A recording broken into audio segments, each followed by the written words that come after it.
You came back. Watch how easily good rules become chains. This is the only letter where Paul skips the thank you. No warm opening, no I am grateful for you. He is too upset for that. He launches straight in. I am astonished that you are so quickly deserting the gospel. Because something had gone wrong. Paul had brought these people the good news that they were saved by grace as a free gift.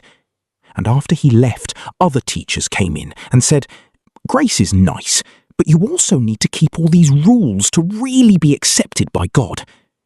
And just like that, free people were being chained back up.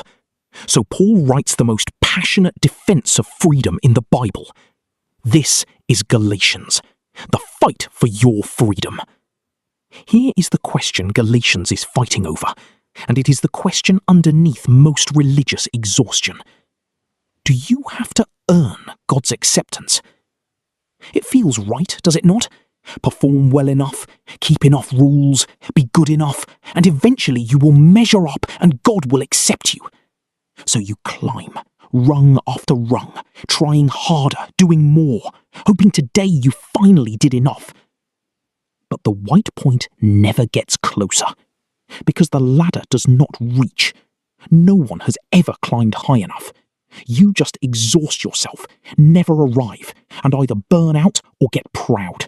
And both of those are chains. Paul says the entire premise is a lie.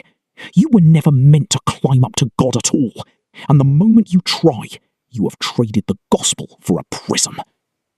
Watch him tear the ladder down. Paul tells a stunning story. Even Peter had caved to the rule keepers, pulling away from the non-Jewish believers to look more religious. And Paul says, I opposed him to his face. He confronted an apostle in public. That is how much the gospel was worth to him. And his argument is relentless. A person is not justified by works of the law, but by faith in Jesus Christ. The law was never the way up. Its job was to show you that you could not climb, to act like a guardian leading you by the hand straight to Christ.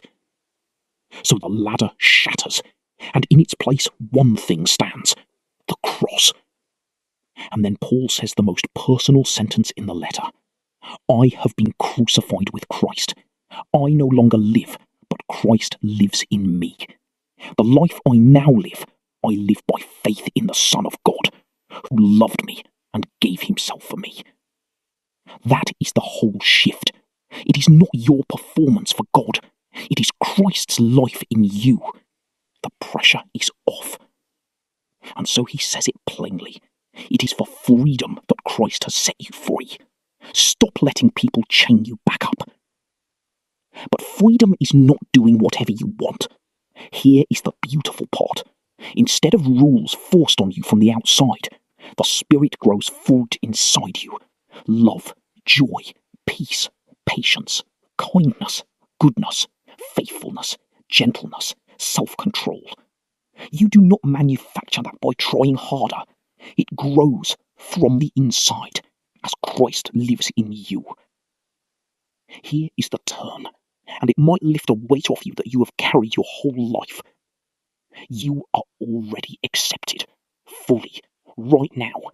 Not when you finally climb high enough, because there is no high enough, and there never was. The cross already carried you the entire way up. God's acceptance of you is not the prize at the top of the ladder you are exhausting yourself climbing. It is the ground you are already standing on. So get off the ladder. Stop performing. Stop trying to earn what he already gave you for free. Every rung you climb to feel accepted is a rung that calls Jesus a liar about what he already finished. Rest is not laziness. Rest is trust. It is believing him when he says it is done. You can stop now.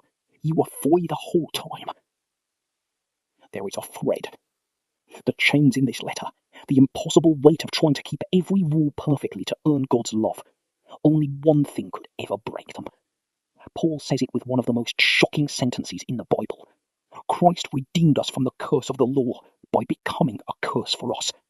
He took the entire crushing weight of every command you could never keep, every wrong you could never reach, and he carried it to the cross. He climbed the ladder you could not climb, and then he let it kill him, so it would never have to crush you. The chain that bound you was snapped by a nail, and out of that broken ground, freedom grows. Not a freedom to do whatever you want, but a freedom that finally bears real fruit, because Christ himself is now living in you. You were set free at the cross. Do not pick the chains back up. That is the thread. Galatians, 6 chapters, short, fiery, and freeing. If you have ever felt crushed by religious performance, like you can never do enough for God, this is your letter. Read it and breathe. Read chapter 2. I have been crucified with Christ. I no longer live, but Christ lives in me. The verse that takes the pressure off forever. Read chapter 5. It is for freedom that Christ has set us free. And the fruit of the Spirit, what grows in you when you stop climbing and start trusting. You do never have to earn it. You never did. The climbing is over. The chains are broken. You are accepted fully right now because of what Christ already finished. Get off the ladder. Stand on the ground he bore you and let the fruit grow. Here, read it. I will see you in the next one.